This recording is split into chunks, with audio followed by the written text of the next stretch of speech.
चलिए स्टार्ट करते हैं वितान भाग 2, ठीक है ना।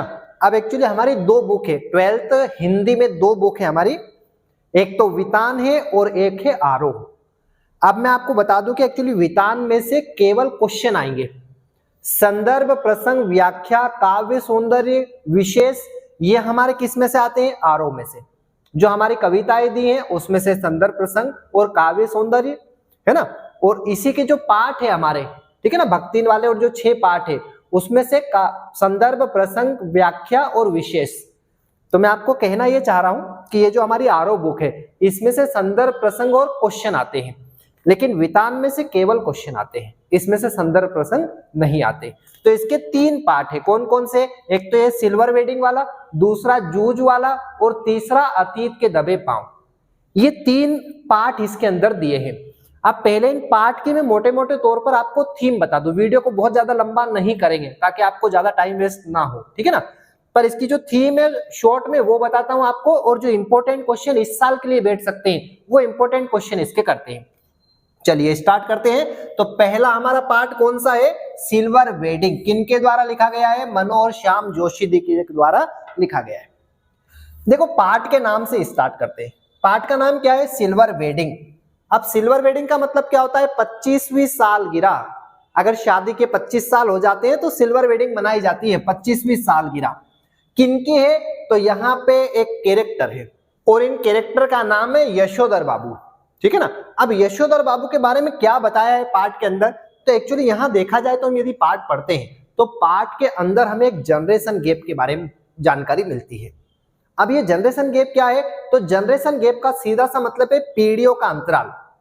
पीढ़ियों का अंतराल मतलब क्या, कि दादाजी का सोचने का नजरिया अलग था, पिताजी के सोचने का नजरिया अलग है और बेटे का सोचने का नजरिया अलग है। ये हो गई हमारी जनरेशन गैप, मतलब विचारों का तालमेल नहीं बैठना। कि यार मैं अलग तरीके से सोचता हूं किसी काम को करने के लिए, मेरे जो फादर है वो अलग तरीके से सोचते हैं उस काम को करने के लिए, दादाजी जो थे वो अलग सोचते थे उस काम को करने के लिए कि यार ये इस तरह से करना चाहिए, पिताजी को बोलते कि नहीं इस तरह से नहीं, इसको इस तरह से करना चाहिए, लेकिन बेटा कहता है नहीं इस तरह से भी नहीं, इसको इस तरह से करना चाहिए, ये ज्यादा सही रहेगा। तो क्या हो रहा है, आपस में विचारों का तालमेल नहीं बैठना। तो फिर क्या होता है, अगर विचारों का तालमेल नहीं बैठता है तो व्यक्ति नाराज रहता है, आपस में बनती नहीं है। देखो सबसे अच्छी कैसे बनती है, जब विचारों का आपस में तालमेल बैठता है कि जो पिताजी को जो पसंद है वही मुझे भी पसंद है। तो फिर देखो आप तालमेल, पूरा तालमेल बैठेगा। नहीं दिक्कत कहां आ रही है कि पिताजी को जो पसंद है वो मुझे पसंद नहीं है और मुझे जो पसंद है वो पिताजी को पसंद नहीं है। तो यहां यशोधर बाबू के साथ यही हो रहा है कि इनके घर में इनको जो पसंद है वो बच्चों को पसंद नहीं है, क्योंकि 3 बेटे 1 लड़की है इनकी, तो उनको पसंद नहीं है। क्या पसंद नहीं है, ये पुराने जमाने से रहना चाहते हैं, वही पुराने संस्कार जो चलते आ रहे हैं वो आज भी, कि कोई बर्थडे नहीं मनाना, कोई सिल्वर वेडिंग, कोई शादी की सालगिरह नहीं मनाना, वही पुराने जमाने के हिसाब से रहना। लेकिन बच्चे मॉडर्न है, बच्चे आज के जमाने के, तो बच्चे चाहते हैं कि थोड़ा सा मॉडर्न हो और थोड़ा सा एंजॉय कर ले, भाई काम भी करे और एंजॉय भी करे, बच्चों का ऐसा सोचना है।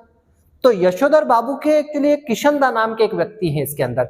तो किशनदा ये जब आए थे यहाँ पर शहर में तो किशनदा ने बड़ा सपोर्ट किया था। किशनदा एक क्वार्टर में रहते थे, पहले क्वार्टर हुआ करते थे, तो क्वार्टर में रहते थे, छोटे छोटे बने हुए घर मान के चलो इसको। तो वहां पे इनको रखा गया, सबसे पहले किशनदा से मिले। अब किशनदा पुराने जमाने के व्यक्ति थे, तो वहां पहुंचने के बाद यशोधर बाबू उनसे बड़े प्रभावित हुए कि यार पुराने जमाने की जो संस्कृति है, परंपरा है, वो तो बड़ी अच्छी है। लेकिन एक्चुअली ये सारी परंपरा और संस्कृति वो उनके बच्चों के ऊपर भी थोपना चाहते थे, पर बच्चे जो है वो मॉडर्न थे, बच्चे चाहते थे कि हम हमारे हिसाब से जिए, हम नए तरीके से जिए। तो यहाँ पे इनका तालमेल नहीं बैठता था। तो कई बार तो ये घर से जब ऑफिस जाते थे तो ऑफिस से घर लेट आते थे। एक रास्ते में बिरला मंदिर था, तो ये बिरला मंदिर में बैठते थे कि यार घर भी जाके क्या करूंगा। देखो घर व्यक्ति खुशी खुशी कब जाएगा, जब उसको सारे लोगों का आपस में तालमेल, विचार आपस में मिलते हो, बैठते हो कि यार चलो हम जो बातें करेंगे ना वो घर वालों को बड़ी पसंद आएगी। लेकिन अगर दिमाग में आ गया मैं जो बातें करूंगा वो घर वालों को पसंद भी आएगी, तो कहीं ना कहीं हमारा मन जो है वहां से हटता है। तो यहाँ पे यशोधर बाबू लेट आते थे ऑफिस से, क्योंकि उनको पता था कि घर पे जाऊंगा तो बच्चे तो उनके अलग ही, या बच्चे जो काम करना चाहते हैं वो उनके अलग तरीके से करना चाहते हैं, मेरा तालमेल बैठता ही नहीं, ठीक है ना। तो यहाँ पर ये तालमेल नहीं बैठने का ही पूरा यहाँ पे पाठ में विवरण दिया गया है। देखा जाए तो जैसे आप देख पा रहे हो कि ये सिल्वर वेडिंग, या इनने पूरी तैयारियां कर ली है ना कि केक केक काटेंगे, फिर फादर आएंगे तो केक काटेंगे, एंजॉय करेंगे, डांस करेंगे, सारी तैयारी कर ली। लेकिन जब यशोधर बाबू आते हैं तो उनको बिल्कुल पसंद नहीं आता और वापस मंदिर चले जाते हैं वहां पे। तो बच्चों को बड़ा बुरा लगता है कि भाई इतनी तैयारी करने के बाद भी फादर यहाँ नहीं रुके और वापस वो चले गए पिताजी वहां पर मंदिर में बैठने के लिए, है ना, मतलब हमसे दूर चले गए। तो कहीं ना कहीं बच्चों को भी बुरा लगा कि भाई थोड़ा तो हमारे हिसाब से वो रहे, चलो हम भी उनके हिसाब से रहे। तो कहीं ना कहीं यहाँ पे जो लेखक है, ठीक है ना, तो लेखक यहाँ पे मनोहर श्याम जोशी जी हमको ये बताना चाह रहे कहीं नहीं इस पाठ से माध्यम से कि जो पुरानी पीढ़ी है उन पुरानी पीढ़ी को एक नई पीढ़ी के हिसाब से थोड़ा सा ढलना पड़ेगा और नई पीढ़ी को भी समझना पड़ेगा कि हम भी जो पुराने हमारे संस्कार है वो ना छोड़े, उनके साथ साथ हम चले, ठीक है ना। तो ये कहीं ना कहीं मनोहर श्याम जोशी जी के द्वारा इस पाठ के अंदर बताया गया है। लेकिन इनकी जो पत्नी है ना, यशोधर बाबू की पत्नी, वो कहीं ना कहीं देखा जाए तो अपने बच्चों के हिसाब से ढल जाती है। जैसा बच्चे कहते हैं कि नए कपड़े पहनना है, कहीं घूमने चलना है, तो वो एक्चुअली ढल जाती है, ठीक है ना। तो कहने का मतलब ये है एक्चुअली कि यहाँ पे कि यशोधर बाबू ने काफी मेहनत करी है, इनके जीवन में काफी संघर्ष किया है। तो वो नहीं चाहते कि बच्चे इतने इस तरह से, वो कहीं ना कहीं बच्चों को बिगड़ने का उनको डर रहता है। जैसे कहीं कहा गया है ना, या ऐसा सुना गया है कि भाई जहां पर पिताजी की मेहनत का सारा पैसा होता है वहां बच्चे बड़े कंट्रोल में रहते हैं, लेकिन जहां पर दादाजी की मेहनत का पैसा होता है और पिताजी ने कुछ नहीं किया है वहां जो बच्चे इतने कंट्रोल में नहीं रहते। तो यहाँ यशोधर बाबू ने पूरी जीवन मेहनत करी है दफ्तर में रहकर, है ना, बहुत बहुत काम किया है दफ्तर में रहकर। तो वो कहीं ना कहीं अपने बच्चों को कंट्रोल में रखना चाहते थे, पर यहाँ पे कहा गया है कि भाई इतना भी कंट्रोल में ना रखें कि उनको थोड़ा सा अपने को भी उनके हिसाब से ढाल ले। तो कहीं ना कहीं हमें एक जो राइटर हैं मनोहर श्याम जोशी जी, ये हमें कहीं ना कहीं एक मैसेज देना चाह रहे हैं इस पाठ के माध्यम से। अब देखो क्या है, पहले प्रश्न पढ़ लेते हैं इसका, हालांकि एक ही प्रश्न है इंपॉर्टेंट, ठीक है ना। क्या कह रहा है, यशोधर बाबू की पत्नी समय के साथ ढल सकने में सफल होती है। मतलब यशोधर बाबू की जो पत्नी वो समय के साथ ढल जाती है ना, समय के साथ परिवर्तित हो जाती है, ढलना मतलब परिवर्तित हो जाती है। लेकिन यशोधर बाबू असफल रहते हैं। लेकिन यशोधर बाबू नहीं ढलते, वो तो पुराने जमाने से रहते हैं। ऐसा क्यों कहा? यशोधर बाबू की पत्नी समय के साथ ढल सकने में सफल होती है, मतलब इनकी जो पत्नी है वो तो समय के साथ बदल जाती है। ढल सकना मतलब बदलना, बदल जाती है। लेकिन यशोधर बाबू असफल होते हैं, लेकिन वो नहीं ढलते, क्योंकि यशोधर बाबू के, है ना, यशोधर बाबू बचपन में ही उनके माता पिता को खो चुके थे, क्योंकि बचपन में ही माता पिता का देहांत हो गया उनका। इस वजह से जिम्मेदारियों के बोझ से लद गए थे, कई सारी जिम्मेदारी आ गई थी उनके ऊपर। तो संघर्ष किया, पूरे जीवन मेहनत की, इस वजह से जिम्मेदारियों के बोझ से लद गए थे। वे सदैव पुराने लोगों के बीच रहे, पुराने लोगों के, बड़े लोगों के बीच रहे। यशोधर बाबू अपने आदर्श किशनदास से अधिक प्रभावित थे, कि जो किशनदास से इनकी मुलाकात हुई थी सबसे पहले, उनसे बड़ा प्रभावित थे, क्योंकि किशनदास पुराने जमाने के व्यक्ति थे और पुराने आदर्श और परंपराएं मानते थे, और वे आधुनिक परिवेश में बदलते हुए जीवन मूल्यों और संस्कारों के विरुद्ध थे। जो आज जो हम परंपराएं हमारी है कि केक काटने की परंपरा है, बर्थडे मना की परंपरा है, एनिवर्सरी मनाने की परंपरा है, इनके वो विरुद्ध थे। जबकि उनकी पत्नी बच्चों के साथ खड़ी दिखाई देती है। तो इसका मतलब क्या हुआ कि उनकी जो पत्नी है वो बच्चों के हिसाब से ढल जाती है। वह अपने बच्चों के आधुनिक दृष्टिकोण से प्रभावित थी। जो बच्चे करते थे आज मॉडर्न तरीके से, जो बच्चे करते थे, तो उनकी पत्नी को बड़ा अच्छा लगता था। वह बेटी के कहे अनुसार नए कपड़े पहनती थी और बेटों के किसी मामले में दखल नहीं देती थी। चाहे बेटा कहीं भी जाए, कुछ भी करे, किसी से मिले, वो दखल नहीं देती थी। यशोधर बाबू की पत्नी समय के साथ परिवर्तित होती है, लेकिन यशोधर बाबू अभी भी किशनदा के संस्कारों और परंपराओं से चिपके हुए रहते हैं, ठीक है ना। इसलिए कहा गया है कि यशोधर बाबू समय के साथ परिवर्तित नहीं होते, लेकिन उनकी जो पत्नी है वो समय के साथ परिवर्तित हो जाती है, ठीक है। तो एक क्वेश्चन आप कर लें इसमें से, यही आईएमपी में है हमारा। चलिए दूसरा पाठ है जूझ। किनके द्वारा लिखा गया है? आनंद यादव के द्वारा लिखा गया है। अब मैं आपको बता दूं कि यहाँ पे आनंद यादव ने अपनी खुद की आत्मकथा ही लिखी है। इसमें अपने खुद के बारे में लिखा है, बचपन के बारे में पूरे पाठ के अंदर। अच्छा पहले इसका मीनिंग समझ लो। जूझ का मतलब क्या होता है? संघर्ष, संघर्ष करना, जूझना किसी चीज से, ठीक है ना। तो यहाँ क्या, किस चीज से जूझे, किस, जो आनंद यादव जी हैं वो किस चीज से जूझे पाठ के अंदर? तो ये जूझे एक्चुअली पाठशाला जाने से। क्या क्या बताया गया है? हम यदि पाठ पढ़ते हैं तो पाठ में क्या बताया गया है? तो भैया पाठ में ऐसा बताया गया है कि इनके जो पिताजी थे, आनंद यादव के जो पिताजी थे, वो इनको पाठशाला नहीं भेजते थे। तो इनका मन पाठशाला जाने के लिए तड़पता था कि यार मैं भी पाठशाला जाऊं, क्योंकि हम खेती कब तक करेंगे और हो सकता है ये खेती हमसे छीन जाए तो फिर मैं क्या करूंगा, अगर पढ़ लिख जाऊंगा तो हो सकता है मेरी नौकरी लग जाए। इनका ऐसा सोचना था। तो ये पाठशाला जाना चाहते थे, लेकिन इनके पिताजी इनको पाठशाला नहीं भेजते थे। तो क्या करते थे, इनको खेत पर भेजते थे। खेत पर काम करना पड़ता था, है ना, जानवर चराने पड़ते थे, ढोर चराने पड़ते थे। तो ये एक्चुअली इनका पूरा दिन खेती में चला जाता था, जो भी खेत के काम होते थे, क्योंकि उस जमाने में खेतों के काम ज्यादा होते थे। आज तो सारा मशीनरी से हो रहा है जितना भी काम है, लेकिन उस समय सारा जो है वो व्यक्ति ही करता था। तो इनको पूरा दिन हो जाता था खेत पे। तो ये इन्होंने इनकी माँ को कहा कि आप एक काम करो, पिताजी से बात करो कि मुझे स्कूल भेजे। मैं खेत पे नहीं जाना चाहता, मैं काम नहीं करना चाहता, पर मैं काम भी कर दूंगा, पर मुझे स्कूल भी भेजे। अब इनकी माँ की भी हिम्मत नहीं थी एक्चुअली, है ना, इनकी जो मदर थी, इनकी जो माता जी थी, उनकी भी हिम्मत नहीं थी कि वो पिताजी से बात कर पाए। क्योंकि उस जब पहले अगर हम देखें, आज से 30 साल 40 साल 50 साल पहले देखें, तो माँ है, बेटा है, ये एक्चुअली पिताजी से डरते थे बात करने में। ये तो आज हम मॉडर्न में जब बहुत ज्यादा मॉडर्न हो गए हैं, तो आज एक फादर और सन एक फ्रेंड की तरह रहते हैं आज हम देखें, पर पहले ऐसा नहीं था। अगर फादर मान लो किसी रास्ते से आ रहे हैं तो बेटा रास्ता चेंज कर लेता था, कोई पता नहीं मुझे क्या गलती बता दे या कोई काम बता दे, है ना। तो यहाँ पे आनंद यादव जो थे वो डरते थे, उनकी मदर भी डरती थी, उनकी माता जी भी डरती थी कि मैं कैसे बात करूं उनसे। तो वहां के एक मुखिया थे जिनका नाम था दत्ताजी राव। तो ये दत्ताजी राव के पास गए। कौन गए, इनकी माता जी।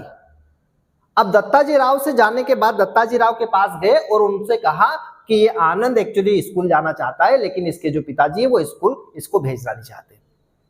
दत्ताजी राव ने कहा कि नहीं, स्कूल तो भेजना चाहिए बच्चे को। तो फिर दत्ताजी राव ने कहा कि काम करना, जब वो खेत से आए, मतलब कौन, आनंद यादव के पिताजी, जब वो खेत से घर आए तो उसको मेरे पास भेज देना, मैं उसको समझा दूंगा। तो आनंद यादव की जो माताजी थी उन्होंने कहा कि ठीक है, लेकिन उनकी माताजी ने यह भी कहा कि आप उनको ये मत बताना कि हम आपके पास आए थे ये कहने के लिए, या मैं आनंद की सिफारिश करने के लिए आई थी कि इसको स्कूल भेजो, ये उनको मत बताना, नहीं तो वो हो सकता हमें डांटे। तो दत्ताजी राव ने कहा कि ठीक है, मैं उसको नहीं बताऊंगा, उसको मेरे पास भेज देना। शाम हो गई, तो जब आनंद यादव के पिताजी जब घर आए तो उनको किसी बहाने से दत्ताजी राव के पास भेज दिया। दत्ताजी राव ने बातों बातों में पूछा कि स्कूल जाता है या नहीं जाता है, तो इन्होंने कहा कि वो तो स्कूल नहीं जाता। तो फिर दत्ताजी राव ने कहा कि इसको कल से स्कूल भेजो। तो वहां पे कुछ शर्त भी रखी गई कि ये कुछ काम करेगा, खेती का कुछ काम करेगा, ढोर चराएगा, कुछ काम करेगा और उसके बाद स्कूल जाएगा। तो वो शर्त मान ली और उसके बाद फिर आनंद यादव जो है स्कूल जाने लगे। अब स्कूल जाने लगे तो वहां एक बहुत अच्छे शिक्षक थे और जिनका नाम था न.वा. सोंदलगेकर। तो ये जो सोंदलगेकर जो थे ना, वो मराठी भाषा पढ़ाते थे और वो मराठी की कविताएं बड़े अच्छी गाकर सुनाते थे, तो वहीं याद हो जाती थी स्कूल में, इतने अच्छे तरीके से वो पढ़ाते थे। तो जो आनंद यादव थे उनको मराठी कविताओं में बड़ा इंटरेस्ट आने लगा। तो जो आनंद यादव वो खुद अपनी कविताएं लिखने लगे और बड़ा अच्छा लगने लगा। उनकी मदद भी करते थे, जो सोंदलेकर जो शिक्षक थे वो मदद करते थे। वहां पे एक लड़का भी था वसंत पाटिल करके, ये इनका मॉनिटर था। तो ये दोनों मिलकर कविताएं लिखते थे, है ना। वो जो वसंत पाटिल था वो भी आनंद यादव की मदद करता था। आनंद यादव को स्कूल जाना बड़ा अच्छा लगता था क्योंकि कविताएं लिखने का मौका और कविताएं वहां सुनाने का मौका मिलता था। और उनका एक दोस्त भी था वहां, वसंत पाटिल, ठीक है ना। तो ये मोटे मोटे तौर पर कहानी की थीम जो है हम कह सकते हैं, ठीक है ना। अब इसके जितने भी आईएमपी क्वेश्चन हमारे बन सकते हैं, देखना। स्वयं कविता रच लेने का आत्मविश्वास लेखक के मन में कैसे पैदा हुआ। स्वयं कविता रचने लगे, वो स्वयं कविता लिखने लगे, तो ये आत्मविश्वास कहां से आया। मराठी के अध्यापक सोंदलगेकर कविता के अच्छे ज्ञानी थे।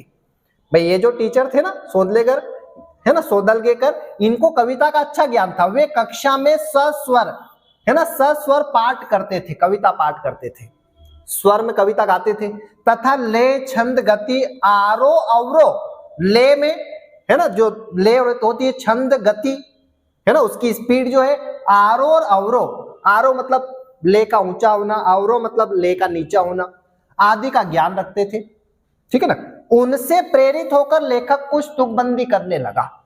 तो उनसे प्रेरित होकर तुकबंदी करने लगा। अब ये तुकबंदी क्या, जो आखिरी में एक जैसे शब्द आते हैं ना, मछली जल की रानी है, जीवन उसका पानी है, तो नी आ रहा है, ये उस तुकबंदी हो गया, है ना। यह ज्ञान हुआ, ठीक है ना, देखो कहां से लेखक कुछ तुकबंदी करने लगा, उन्हें यह ज्ञान हुआ कि वह अपने आसपास के दृश्यों पर कविता बना सकते हैं। आसपास जो भी दृश्य देखते थे उसके ऊपर कविता लिख देते थे। धीरे धीरे उसमें कविता रचने का आत्मविश्वास बढ़ने लगा और वह कविता लिखने लगे। श्री सोदलगेकर के अध्यापन की उन विशेषताओं को रेखांकित करो। भाई जो शिक्षक थे उनकी क्या विशेषताएं थी पढ़ाने की, उन्होंने कविता के प्रति लेखक के मन में रुचि जगाई, कैसे जगाई, ठीक है ना। तो देखना, सोदलगेकर कुशल अध्यापक, मराठी के ज्ञाता कवि, वह कवि थे, मराठी के बड़े ज्ञाता और वो कवि भी थे।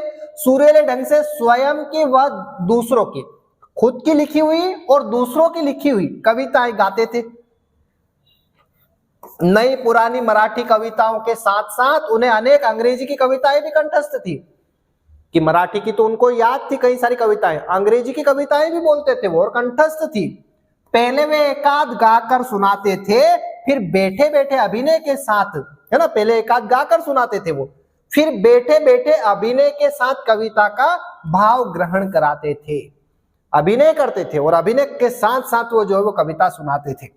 आनंदा को है ना, आनंदा को कविता या तुकबंदी लिखने के प्रारंभिक काल में उन्होंने उनका मार्गदर्शन व सुधार कराया। जब आनंद यादव कविता के लिखने के पहले दौर में थे, मतलब उन्होंने जब लिखना स्टार्ट किया, ठीक है ना, तो जब उन्होंने अपना लिखना स्टार्ट किया या प्रारंभ किया तो उस समय उन्होंने उनका मार्गदर्शन किया। भाई जो ये सोदलगेकर जो टीचर थे, शिक्षक थे, उन्होंने आनंद यादव का मार्गदर्शन किया कि ऐसे कविता लिखी जाती है। उसका आत्मविश्वास बढ़ाया, जिससे वह धीरे धीरे कविताएं लिखने में कुशल होकर प्रतिष्ठित कवि बन गए। इसका थॉट लेना है एज इट इज, ऐसा नहीं कि एज इट इज इसको लिखना है ना, इसके अकॉर्डिंग मन से लिखना है जो हमने अभी पढ़ा, ठीक है। चलिए भैया, पार्ट 3, अतीत के दबे पांव किन के द्वारा लिखा गया है? ओम थानवी के द्वारा लिखा गया है। किसके बारे में है? हड़प्पा संस्कृति के बारे में है। इसको हड़प्पा संस्कृति कह दो, सिंधु सभ्यता कह दो, ठीक है ना, या मोहनजोदड़ो का शहर कह दो। हालांकि मोहनजोदड़ो का मतलब क्या है? मोहनजोदड़ो का मतलब है मुर्दों का शहर, कि जब खुदाई की गई हड़प्पा में जब खुदाई की गई तो कई सारे कंकाल निकले, मुर्दे निकले, कंकाल निकले, मतलब मुर्दे निकले। अब बड़े आश्चर्य की बात है कि आखिर इतने कंकाल कहां से आए? ये एक शोध का विषय बन गया कि आखिर इतने जो कंकाल थे अंदर दबे हुए, वो आखिर कहां से आए, क्या घटना हुई थी, ऐसा क्या हुआ था। तो ये पूरा पार्ट किसके बारे में है? सिंधु सभ्यता के बारे में है, जो सिंधु नदी के किनारे पर है। हालांकि आज हमारे पास नहीं है, वो वाला एरिया जो है वो पाकिस्तान के पास है, पर इसकी जो खुदाई है ना वो 100 साल पहले स्टार्ट हो गई थी। और अब हालांकि वहां पे खुदाई भी बंद कर दी क्योंकि पानी आने लगा, तो जो छोटे मोटे जो टीले थे, तो कहीं ना कहीं गवर्नमेंट को ऐसा लगा कि ऐसा नहीं कि वहां पे वो जो टीले वो भी खत्म हो जाए, तो निशानी ना बचे उसमें। 5000 साल पहले की संस्कृति बताई गई है। और जब पाठ को पढ़ते हैं ना तो कहीं ना कहीं ऐसा लगता है कि वो सभ्यता इतनी विकसित सभ्यता थी कि इतना सारा कुछ था उसमें, यदि हम पाठ को पढ़ते हैं तो, कि सभ्यता इतनी अच्छी थी, इतनी उत्कृष्ट थी, इतनी उन्नत सभ्यता थी कि आज भी हम अगर देखा जाए तो उनकी बराबरी नहीं कर पा रहे। क्या क्या चीजें हैं तो देखना आप यहाँ पे। वहां पर जो सड़कें थी वो सड़कें 33 फीट चौड़ी थी, इतनी चौड़ी सड़कें बनाई जाती थी। तो आप समझ सकते हो कि सड़कों की जो चौड़ाई है, हालांकि आज के परिवेश में हम मान सकते हैं कि हमारे पास इतनी जगह नहीं है कि हम हर कॉलोनी की सड़क जो है वो 33 फीट दे दें, पर पहले सड़कों की जो चौड़ाई है ना वो ज्यादा थी। अच्छा, दूसरी मुख्य बात देखो आप, यहाँ पे जो घर बनाए जाते थे तो इनके जो दरवाजे हैं ना, घरों के जो दरवाजे हैं वो मुख्य सड़क पे नहीं खुलते हैं। जैसे ये मुख्य सड़क है तो यहाँ पर इनके दरवाजे नहीं खुलते थे, तो फिर दरवाजे कहाँ खुलते थे? यहाँ खिड़कियां थी, यहाँ पे खिड़कियां थी कि लोग देख सकते थे, लेकिन दरवाजे इसके पीछे की साइड ऐसी गली रहती थी, इस गली के अंदर खुलते थे, गली में खुलते थे। अब ये क्यों खुलते थे? तो हो सकता है कि जैसे आज कई सारे हादसे होते हैं जिनके घर रोड के किनारे पर होते हैं, कहीं बच्चा दौड़ के चला गया, कहीं बुजुर्ग व्यक्ति जो है चला गया, कहीं गाड़ी निकालने में कहीं कोई ठोक के चला जाता है, तो इस वजह से ये जो इनके जो मुख्य द्वार है वो मुख्य द्वार यहाँ डायरेक्ट सड़क पे नहीं आते, तो कहाँ आते हैं? इन गलियों में से। तो मतलब व्यक्ति गली में से होकर फिर मुख्य सड़क पर जाता था, ये उस समय करते थे। नालियां जो थी वो नालियां बड़ी व्यवस्थित बनाई गई थी। यहाँ पे जो नालियां का भी एक चित्र है, ये नालियां, और नालियों को पक्की ईंटों से ढका जाता था, सोचो आप, कितनी अच्छी नालियां बनी हुई थी। आज हमारी कई सारी नालियां चौक पड़ी रहती, पानी भरा रहता है। उस समय इतना अच्छा व्यवस्था की गई थी कि सारी नालियों को पक्की ईंटों से ढका जाता था और सारा शहर का पानी एक जगह निकलता था। कुएं थे यहाँ पर, कई सारे कुएं थे। तो यहाँ कुओं की संख्या जो है ना वो 700 कुएं हैं। 700 कुएं थे यहाँ। अगर हम देखें तो पूरे मोहनजोदड़ो में 700 कुएं थे। ये ऑब्जेक्टिव में आया था एक बार। फिर और क्या मिलता है यहाँ पर, तो एक कुंड देखने को मिलता है हमें। तो इस कुंड से ऐसा अंदाजा लगाया जाता है कि हो सकता है उस समय कोई पर्व चला हो, पर्व चलता हो, जैसे आज प्रयागराज में अभी चल रहा है, कई सारे शाही स्नान हुए। तो हो सकता है उस समय भी कोई ऐसा कुंभ चलता हो या ऐसा कोई पर्व चलता हो जिसमें लोग सारे एक साथ मिलके स्नान करते हो। तो इसलिए कुंड भी दिया गया है यहाँ पे, ठीक है ना। तो ये कुछ चीजें हैं। बौद्ध स्तूप भी दिया है, और ये बौद्ध स्तूप जो है इसमें कई सारे बौद्ध स्तूप भी है, मतलब एक छोटे छोटे कमरे बने हुए हैं जहां पर जो भिक्षु रहते थे वो अपनी साधना करते थे इसमें रहकर, ठीक है ना। तो ये चीजें इसके अंदर दी गई है। अच्छा, दूसरा इसके अंदर बताया गया है कि ऐसा कोई भव्य चीजें उस समय नहीं मिली। उस समय जो खुदाई की गई, तो खुदाई के समय में जो व्यक्तियों को जो जरूरत रहती थी ना, जरूरत का सामान, भाई वही खुदाई में मिला। ऐसा कोई आडंबर वाला नहीं मिला कि बड़े बड़े सिंहासन मिल रहे हैं, बड़ी बड़ी मूर्तियां मिल रही है, राजा के महल मिल रहे हैं, नहीं। राजा का एक मुकुट भी मिला, तो वो भी छोटा मिला वहां।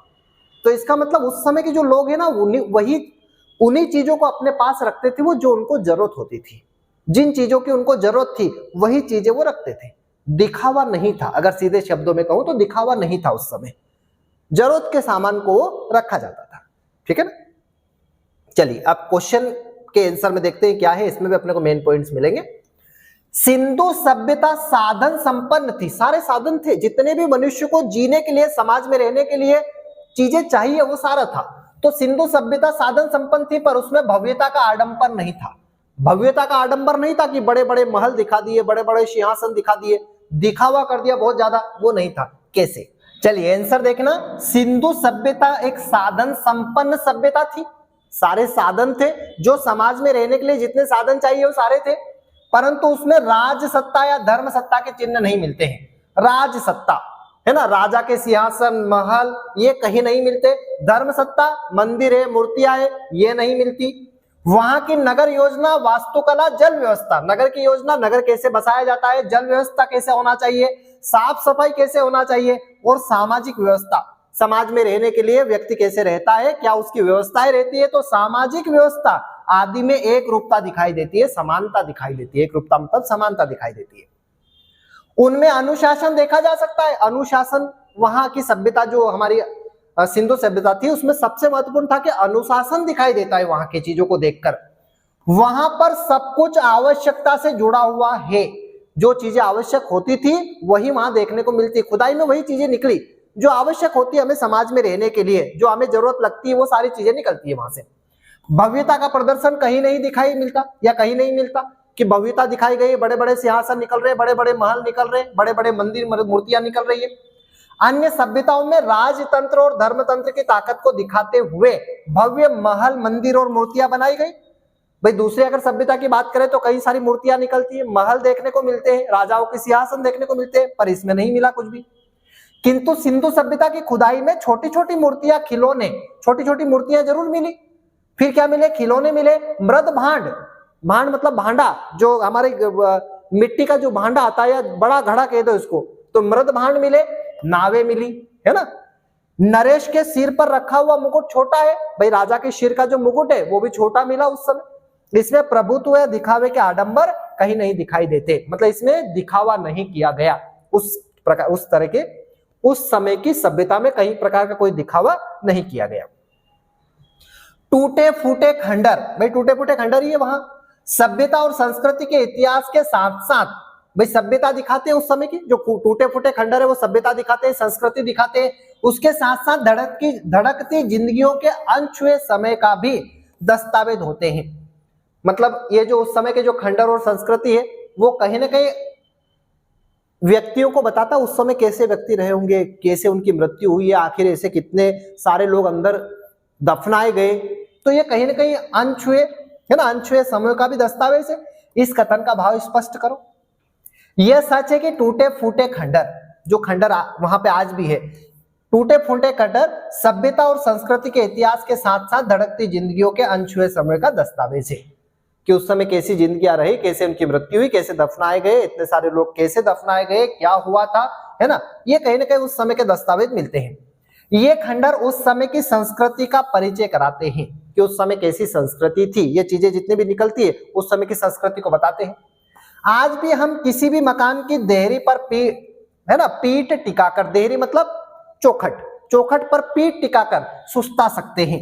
अब देखो ये एक्चुअली कल्पना कर रहा है वो, है ना, कि देहरी पर पीठ टिकाकर सुस्ता सकते हैं और रसोई की खिड़की पर खड़े होकर उनकी गंध या बैलगाड़ी की रुंझुन को महसूस कर सकते हैं। तो ये काल्पनिक बातें कर रहा है कि हम सोच सकते हैं कि यार किस प्रकार से उस समय रसोई रही होगी, किस प्रकार से उन रसोई में खाना बनाया जाता होगा, किस प्रकार से बैलगाड़ियां उस समय निकलती होगी। तो कहीं ना कहीं काल्पनिक बातें करने लगे यहाँ पे, है ना। तो रसोई की खिड़की पर खड़े होकर उनकी गंध या बैलगाड़ी की रुंझुन को महसूस कर सकते हैं। इस प्रकार नगर नियोजन, धातु पत्थर की मूर्तियां, मृद भांड, उन पर चित्रित मानव और अन्य आकृतियां, मोहरे, उन पर बारीकी से की गई चित्रकारी इतिहास के दस्तावेज होने के साथ साथ उन अनछुए समय को भी हमारे सामने उपस्थित कर देते हैं। तो कहने का मतलब क्या इन लाइनों में, इस प्रकार नगर चित्रित मानव कि नगर है, कई सारी चित्रकारी की गई है, अन्य आकृतियां, कई सारी और आकृतियां बनाई गई, दीवारों पर भी हमें आकृतियां मिलती है, मोहरे उस समय की, उन पर बारीकी से की गई चित्रकारी। भाई मोहरे जो थी उन पर भी एक चित्रकारी की गई थी कि मोहरे लगाए, चित्र तैयार आपका। इतिहास के दस्तावेज होने के साथ साथ, अब ये सारी चीजें क्या थी, एक दस्तावेज थी, इतिहास की चीजें थी, साथ साथ उस अनछुए समय को भी हमारे सामने उपस्थित करती है कि ये इतिहास तो है पर उस समय के समय को भी बताती है कि वो कैसा समय रहा होगा, कैसे लोग उस समय रहे होंगे। ठीक है ना। तो ये 3 पार्ट हमारे, और इसके जितने भी इंपॉर्टेंट क्वेश्चन इस साल के लिए बन सकते थे वो हमारे इंपॉर्टेंट क्वेश्चन। ठीक है ना। मैं एक बात फिर कह दूं, पढ़ने के बाद और लेसन की थीम को ध्यान में रखते हुए आंसर लिखना है। बिल्कुल जरूरी नहीं कि यही लिखें, इससे रिलेटेड चीजें हमें लिखना है। ठीक है ना। बिल्कुल साफ सुथरा वर्क करें, अच्छे से लिखें, हमारा प्रेजेंटेशन कॉपी के अंदर अच्छा होना चाहिए, है ना। लिखने का तरीका हमारा अच्छा होना चाहिए, प्रश्न नंबर अच्छे से हम डालें। ठीक है ना। और कोशिश करें कि जब हम कोई प्रश्न कर रहे हैं ना तो उसको बीच में ही लिखें। जैसे मान लिया जाए कि हमारी ये कॉपी रहती है ना, इस कॉपी में यहाँ बीच में ही प्रश्न लिखें कि प्रश्न क्रमांक, मान लो जो भी कर रहे हैं, मान लो 5 कर रहे हैं, 6 कर रहे हैं, तो यहाँ पे वो प्रश्न क्रमांक 5, और यहाँ से फिर उत्तर अपना स्टार्ट करें। मतलब प्रश्न भी, जो कॉपी चेकर है ना, कॉपी चेकर को प्रश्न आपका स्पष्ट दिखना चाहिए, कौन से प्रश्न का आपने उत्तर लिखा है। और चाहे तो आप ब्लैक से प्रश्न लिख सकते हैं ताकि उसको बिल्कुल स्पष्ट दिखे जो भी कॉपी चेकर है कि भैया यहाँ प्रश्न लिखा हुआ है। ठीक है ना। तो आप अच्छे से तैयारी करें। बेस्ट ऑफ लक सभी को। Thank you, see you.